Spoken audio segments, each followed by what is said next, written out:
lot of great customization aspects to the NSX ULTRAWIDE, whether that's the instrument bar, to your instruments, all the way to mercury gauges as well. So let's dive in and take a look.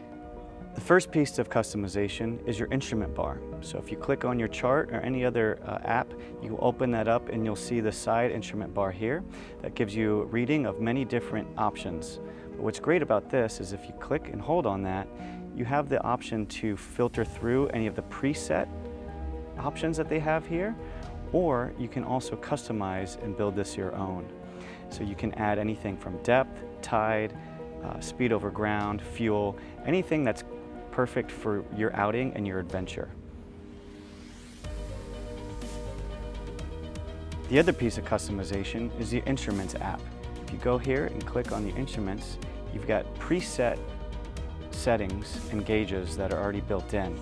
But you can also customize and build your own screens as well. Clicking on the top right bar, you can go ahead and scroll down to Create New.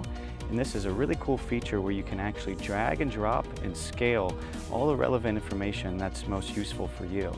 So you can build out your own instruments, your own gauges, and then save that so you can come back to this later as well.